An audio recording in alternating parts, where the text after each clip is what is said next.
I'm a skeptic on risk management, so maybe I shouldn't be on the panel. The number one most important thing you look at when it comes to risk management? I'm a skeptic on risk management, so maybe I shouldn't be on the panel. And the reason I'm a skeptic is that every time I've been in the business 48 years, and every time the markets go down meaningfully, so do all investments. So I'm saying to myself, where the hell are the PhDs who have mathematical degrees and are the determiners of risk mitigation? And I don't see them. So I have a lot of scar tissue from taking losses in markets, and I understand what it is to lose money. And so I believe that all of the risk mitigation is done before you make the investment. And it's done by checking out the pedigree of the people who you're going to invest with, checking out how good they are, not at what they do, not in a vacuum, but in comparison to their peers. And that involves a lot of legwork. You've got to find their peers, source their peers, question their peers, have enough credibility with their peers so that they respond to you. And finally, how much skin do they have in the game? If they don't have very much skin, the only excuse is that it's a startup. If they're successful people and they have very little skin in the game, they can't get my money. And we can't raise money for them, because ultimately that's a really critical question. If you have a down period, how much might you lose? Not me, not my clients. How much might you lose? And if it's not a meaningful portion of your net worth, you're playing games. Yeah, Pierre, I'm sure that someone from your firm or yourself could speak for 45 minutes about the depths of due diligence on the fund manager. Right. I'm sure. And so what's the most important thing that you guys talk about internally? I know you have 100 metrics and a whole team of people that look at that, but we probably really don't have a very formalized, we don't have a very formalized process, actually, because it really isn't what we do a whole lot of. But I think your point about the pedigree and the skin in the game. And skin in the game gets really hard to measure when it's a private company as opposed to a fund. But if they're out raising money, how much of their own money have they put into the business? And you know, how comfortable will they be when the business fails? Are very, very important questions.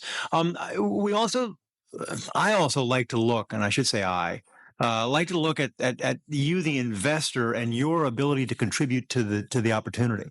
I don't believe people should be, most of the time, be making random investments in companies in which they don't really understand something about the business or the markets they're in. So we tend to try to direct our clients towards that, because a dumb investor is really not helpful to the situation, and I don't believe that's the best way to make money if you want to make money in an investment. So we do tend to try to find that, but I'm not sure.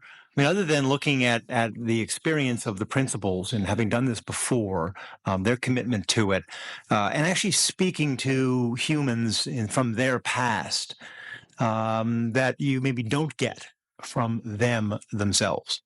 Everyone will give you a good reference. No one will give you a bad reference. So you got to find the bad reference yourself and try to do that. I guess to your point on pedigree, both of you mentioned that.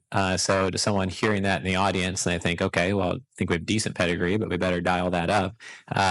Would you say that for sure it needs to be key executives on the team with a deep, relevant track record and credibility and references? Or would you say that having an excellent board could really supplement still having a very tiny team with an early track record? I mean, how much value do you put on someone having an amazing board who's helping them, navigate their space versus the key team members? Not much, in my opinion. Okay. No, I don't trust boards.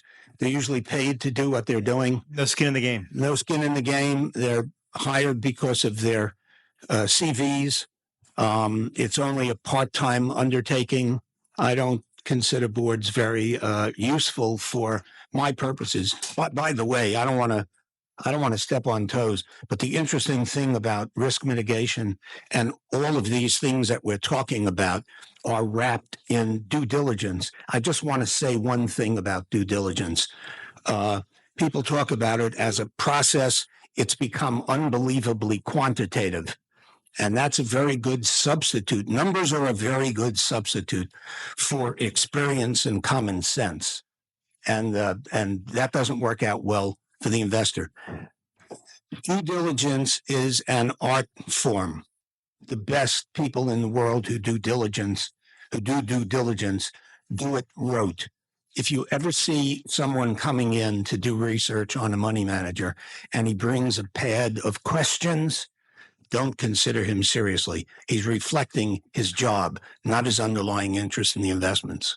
Actually, And consultants are especially guilty of that. Yeah, let me interject one point on that, and then I know you had a comment to add. But you made this comment now about people reflecting their jobs when they come to ask you questions, and you also said it earlier when you said boards. I'm not sure you quite use these words, but I just wrote a little blog piece for a blog in China I published where I call board advisors mirrors and sieves, because they reflect the CEO or the founder, and because they pass through what the CEO and the founder says.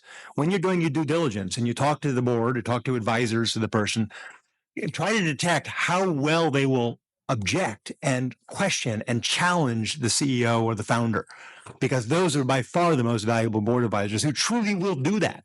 And then you gotta have to ask, why will they do that? Do they have skin in the game? Do they have meaningful equity upside? Have they actually put any money in and so on? But finding advisors on boards and independent advisors who are not mirrors and sieves of the CEO and the founder is one little teeny piece of due diligence I think is quite important. Well, so we're coming at risk mitigation from a slightly different standpoint. Rather than looking at investments, we are looking at, most of the time, already known issues that have come up and trying to be able to mitigate those types of risks. And just by way of example, something that we're working on right now, we have a family-owned private company. I've been in a family for almost a century that's in the process of being sold to a private equity firm, and the company is a defendant in a commercial litigation. They're being sued for about $700 million. The deal is worth about $2 billion. The buyer clearly doesn't want to take on that risk. The seller doesn't want to have to sit around with $700 million in an escrow for as long as it's going to take for that case to run its course. And so they came to us to see if there was some kind of way to be able to wrap that litigation and transfer the risk over to insurers. And so, I mean, it's a different type of risk transfer. It's a different type of analysis that's being done there. And what we're able to do, right? I mean, if you just do a straight calculation of what $700 million is worth, even conservatively over the course of a couple of years, it would free up an awful lot of room to pay a premium, because the premium for these types of policies tends to be expensive. And what we needed to be able to show there, to be able to get different insurance markets interested, was that this is not a 50-50 kind of case. You have a very sophisticated plaintiff's counsel that's involved in the case, but their damage theory to get to that $700 million number is really kind of wonky. It was a case that's pretty far along, so it had been through discovery. There shouldn't be any surprises for the different insurers that are doing their diligence on this underlying transaction, on the underlying litigation that's going on. They had been through expert discovery, so we were able to really evaluate both sides' analyses of what the damages could look like, and ultimately, and I'm hoping that we're hoping it will close either today or tomorrow. We were able to get these guys over $500 million worth of coverage, and what that opens up for them. You're talking about mitigating risk. I mean, two things. Number one, they are not going to have to set aside all this money in escrow for as long as this case goes on. And number two, if God forbid, this case actually goes south, and it shouldn't, and we hopefully all of the experts, and we've got leading attorneys out there in these fields agreeing with the positions that the carriers have taken. But if it were to go south, they've just insured against a downside risk of more than $500 million if the case were to go bad. So, I mean, that's just a different way of being able to mitigate different types of risks. I'm curious. I don't know if I'm allowed to ask questions, but how small will you go in terms of the kind of deal you'll provide this sort of insurance for? Because I think many people in the audience aren't doing $700 million deals. So just because of the costs that are involved, typically the premium on something like this would be in the neighborhood of 10% of the amount of insurance that's sought. So it's tough to go below really $5 million. Really, it's easier to do it at $10 million. but you could be in that range. This is, as far as I know, the biggest one of these deals that's ever been done. We weren't sure that we had $500 million of capacity in the marketplace to do it, but the stars aligned, and it really is a good story because of how far along the case was and the fact that the extra reports were out there. Again, you guys are talking about doing due diligence, and that's what all the underwriters in this case are trying to do. I mean, really take a thorough look, and what they need more than anything else is a closed record, right? Because what they can't account for are surprises. What Unknown unknowns. Right. What some witness might say in a deposition. As long as the depositions are done, you have a closed record, you know what's going on in there. Well, then you're insuring against the risk that something goes bonkers at a trial, that a judge does something silly, that a jury and juries do. I have enough experience with that, do surprising things, but you feel like you can actually underwrite that, and you've had the information you need for the diligence. But the answer to your question is certainly 10 million in the right circumstances. If it's easy enough to underwrite, probably even 5 million. I think that was a great question, Pierre. That's exactly what I was going to ask. Tom, what about inside your shop? What's the number one risk management thing you guys think about? So going last, I agree with obviously the first two statements that were made. Being an RAA that's a full service shop that has a strong focus on alternatives, diligence is very, very important to us. When you think of that, we've put a lot of thought into it, being we allocate to both funds and, private equity investments. We have came to the decision that we should trust our gut. That's first and foremost. When it comes to boards, I think, boards are great as far as the way to open the door to get, to maybe get us involved with the firm. But more than that, if the credibility of the principles of the business isn't there, it's probably a hard pass for us. One thing that we've focused on is engaging outside counsel for operational due diligence. And then the investor due diligence is really us going in and looking that manager or that, deal sponsor in their eye and getting a good feeling for who they are as a person. A lot of people in my seat will say, oh, well, I can't disclose who my family office clients are. When it comes down to someone that wants to work with us or work with our firm, I urge everyone to kind of, go out there and say, who's someone that you've worked with in the past few years that we can speak to. And, I do have a handful of clients that don't mind doing references, but they are credible families. They're families that have worked with me for a number of years.